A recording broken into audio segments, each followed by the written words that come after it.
C D और जी H क्रमशः कोण ए सी बी और कोण ई जी एफ के ऐसे समद्विभाजक हैं, अर्थात मतलब समान दो भागों में बांट रहे हैं, ठीक है, कि बिंदु डी और एच क्रमशः ए बी सी, त्रिभुज एबीसी और त्रिभुज एफ ई जी की भुजाओं ए बी और एफ ई पर स्थित है। यदि त्रिभुज एबीसी समरूप है त्रिभुज एफ ई जी के तो दर्शाइए कि this and this and this, मतलब इन तीनों को आपको दिखाना है, सिद्ध करना है, ठीक है।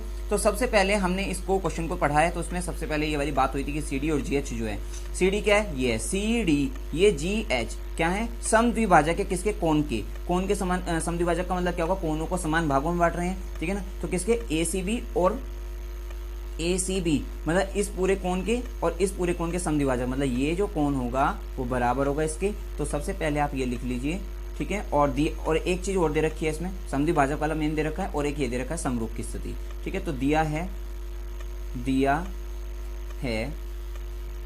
सबसे पहले यही लिखते हैं कि जो ए सी बी, कोण ए सी बी व कोण एफ जी ई या ई जी एफ जो है, ई जी एफ के समद्विभाजक कौन है, ये हैं आपके सी डी और जी एच हैं, सी डी व जी एच क्रमशः है, ठीक है ना, क्रमशः लगा लीजिए। तो जिससे क्या होगा आपका, जब ये समद्विभाजक है इसलिए हम क्या कहेंगे, इसलिए कोण ए सी डी जो होगा, ए सी डी बराबर होगा कौन, किसके, डी सी बी के, डी सी बी के, एक बात। और दूसरी बात क्या है, यही एफ जी एच जो होगा, एफ जी एच बराबर होगा किसके, एच जी ई के, एच जी ई के। ये क्लियर हो जाना चाहिए, आपको दिया है, ठीक है ना, इसमें कोई हमने अपने आप से कुछ नहीं लिया, ठीक है, ये दे रखा है तो हमने लिख दिया इतना बार। अब एक चीज और दे रखी है आपकी कि त्रिभुज जो ए बी सी है वो समरूप है किसके, ये दिया ना, एफ ई जी के, त्रिभुज एफ ई जी के।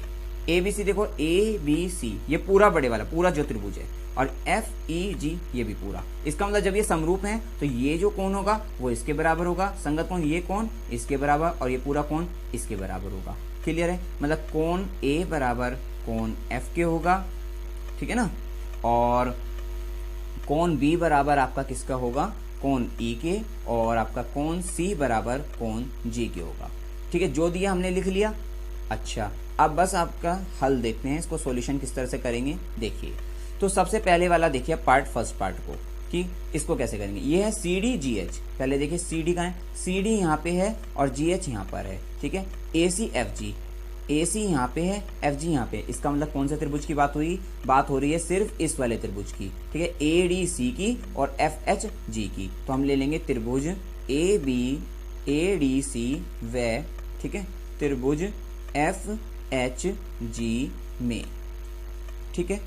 इसको क्या करना है, अनुपात बराबर करने हैं। आपको हमेशा पता है अगर किसी भी दो त्रिभुज की संगत भुजाओं के अनुपात बराबर करने हैं तो उन्हें क्या करना होगा, सबसे पहले समरूप सिद्ध कर दीजिए आप, ठीक है। तो अब समरूप सिद्ध करने के लिए हमने क्या करा कि कोण ए बराबर, तो कोण एफ दिखाई दे रहा है हमें, कोण ए बराबर है कोण एफ के, क्यों है भाई, दिया है, ठीक है ना, क्योंकि समरूप दे दिए थे पहले उन्होंने दिया है, लिख दिया हमने पहले ही, ठीक है।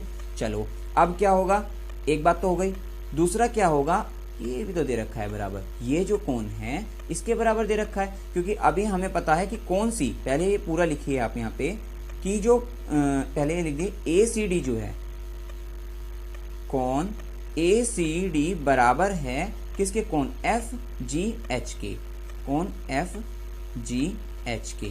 कैसे हुआ ये देखो, यहाँ पे जब समद्विभाजक की बात हुई थी तब हमने लिख रखा है कोण ए सी डी बराबर है, कोण ए सी डी बराबर है इसके डी सी बी के, मतलब इसके दोनों को बराबर कर रखा है। अब मैं बताता हूँ कैसे हुआ आपका, ये कोण सी जो है वो बराबर है किसके, कोण जी के, बराबर है कोण जी के।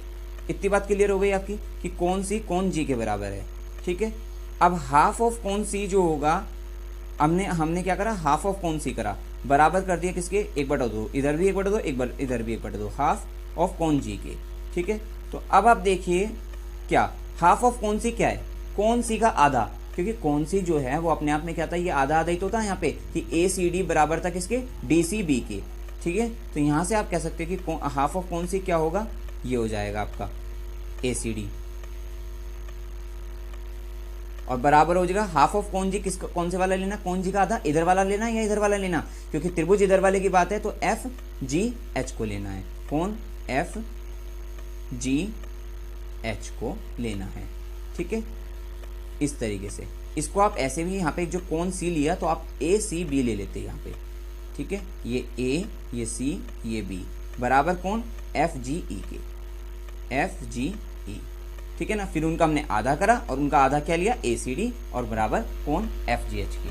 क्लियर हो गई होगी इतनी बात। तो अब हमारे यहाँ दो कौन बराबर हैं, कौन ए कौन एफ के, और ये कौन सी ए सी डी जो है एफ जी एच के बराबर हैं, इसलिए हम कह सकते हैं कि त्रिभुज जो है ए डी सी जो है समरूप है किसके, एफ एच जी के, और इसीलिए हम कह सकते हैं कि भुजाओं का अनुपात बराबर होगा, मतलब कि सी डी बटे जो जी एच होंगे वो बराबर होंगे किसके, ए सी बटा एफ जी के। ठीक है, ये देखिए आप अनुपात को हम इस तरह से भी देख लेते हैं ना, इसमें जैसे ये सर्वांग समरूप लिख दिए हमने त्रिभुज को, यहाँ से देखिए आप सी डी, इस सी डी का बटा क्या आएगा, जी एच आएगा, जी एच, तो सी डी बटा जी एच हो गया। और जो ए सी वाला है वो क्या है, ये है, तो ए सी बटा क्या होगा, एफ जी होगा। ठीक है, तो यहाँ से आपको समझ में आ गया होगा। तो ये जो है आपके समरूप हुए, तो इसलिए संगत भुजाओं का अनुपात बराबर हुआ। संगत भुजा का अनुपात, भुजा का अनुपात समान होता है।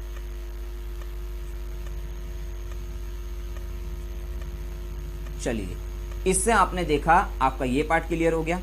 ठीक है, सोल्व हो गया, आपका ये भी हल हो गया, क्योंकि ये क्या दिया था, ये यही तो दिया था A D C, A C D कुछ भी लिख सकते हो उसको, त्रिभुज ही तो है डी सी ए त्रिभुज कौन सा है, डी सी ए, और समरूप किसके कह रहा है, एच जी एफ के, एच जी एफ। तो इसका मतलब आपका पहला पार्ट क्लियर हो गया, फर्स्ट हो गया। ठीक है, फर्स्ट का तो ये था आपका आंसर, ठीक है ना, और आपका ये किसका है, थर्ड का हो गया आपका।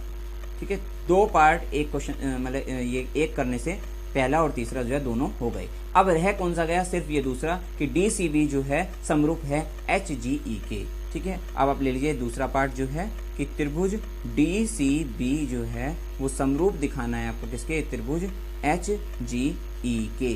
तो आप पहले त्रिभुज को देखिए, D C B H G E, simple है, कौन बी बराबर किसके है, कौन ई के।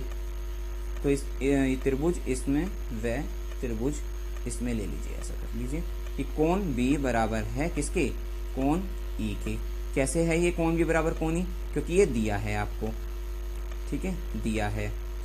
अब उसके बाद क्या करेंगे, वही वाली बात कि ये वाला कोण जो है, क्योंकि कोण जो है आपका ये कोण भी तो बराबर हो गया, क्योंकि ये समद्विभाजक कर रहे थे। पहले वाली बड़ी बात है कि ए सी डी, ये देख लीजिए कि कोण ए सी डी जो है, बी जो है ए सी बी जो है वो बराबर है किसके, कोण एफ जी ई के, एफ जी ई के।